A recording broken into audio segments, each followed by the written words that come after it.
Good morning, everybody, and welcome to the Broguehammer Auto House YouTube gaming channel. Um, I'm going to go through a little bit of review on the Imperior in CarX Drift Racing 2 today. Please ignore my gaudy paint job and wheels and everything, but I have this thing tuned up to the Pro Drift 3. I'm going to walk through the settings that I've got here so that I can show you guys what works best for me with this vehicle. It can vary quite a bit, but this is what I really seems to be working best for me. The front spring size and stiffness, it's not very stiff. It's pretty low key, but the sway bar I have locked all the way out. Just a little bit of positive toe, and then camber I usually as well run somewhere between the -4 and 5 range. Lock the caster out, and the Ackerman angle I have at 63%. If you move that up higher, you're more likely to kind of spin out. And then if you move it back lower to maybe more like a 50%, the front end will really grab a lot. So your inputs and steering will react way quicker with that, but it also doesn't let the front end slide as much. So I'm going to max out this wheel divergence angle all the way to 61. Tightening, quick retraction. I don't mess with those a ton, but if you feel like you need it to flick back the other way better, then you can kind of play with those a little bit. In the rear, I run -1 degree of camber, positive 10 degrees of toe. I do typically do that on most all the vehicles.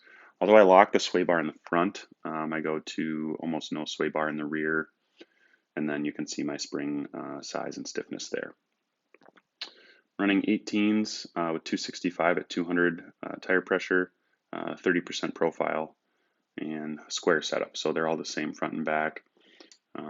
If you load up the profile to a higher number, say 35, or maybe you do a higher wheel size, it looks like I have 18s in the front on this and 19s in the rear, which I never typically do, but it's working, so I'm not going to change it. That looks good there. The engine got maxed out, 596 horsepower, not much else we can do there. As far as the transmission goes, I like to be in the differential locking coefficient of between probably 0.6 and 0.75, depending on the vehicle. It'll give you a lot of grip, and if you go up higher than 0.75, it tends to grab more than what I like when I let off throttle. So I typically stay away from going too much higher than 65-ish.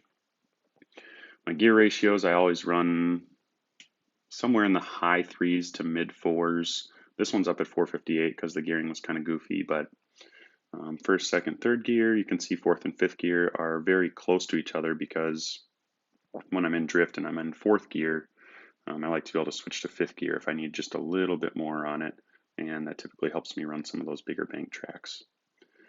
The braking momentum I don't mess with a lot, but I do share to the front axis by 70% on this car. That's so that when I'm foot braking or anything like that, then it kind of helps grab the front end a little bit more than just stop the rear wheels. You can see my front axis width, I've got it widened out a little bit. It's mostly just for the aesthetic. It's got fitment, but I don't want to go too far out where when I turn it goes into the bump or the fender there. And then in the rear I had to go a little bit negative so that it would just barely tuck in there. Got the mass all the way down and everything there. We will hop on the track and give it a test.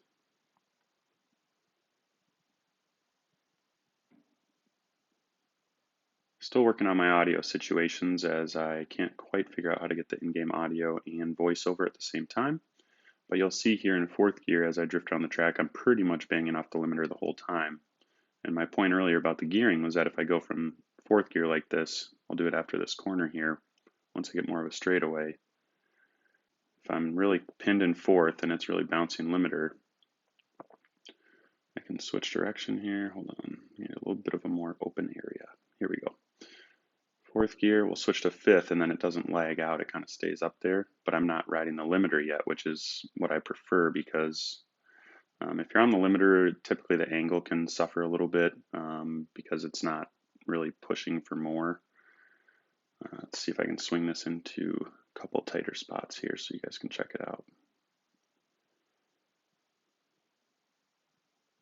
Swing it up here.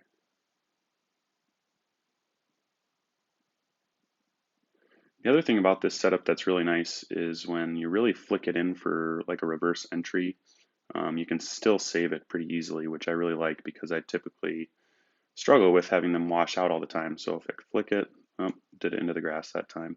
Let me try just once more, and then we'll close out the video and move on to the next one. So hopefully I can get a good example for you guys here. This straightaway should help me get some speed. I'll get up to 5th gear. And then typically when I flick it in backwards, I always drop to 4th gear so that I can kind of hold that. 5th gear will kind of bog out a little bit if I stay in that gear. So I typically go down. There's a good backwards flick where I just stay in it and it kind of comes out, and everything works out. So thank you again for watching. Like, comment, subscribe. Let me know if you have any suggestions or other vehicles you'd like to see, and I will do some reviews on them, show you guys my tunes, and give you a better setup for your own vehicles, hopefully. Thank you.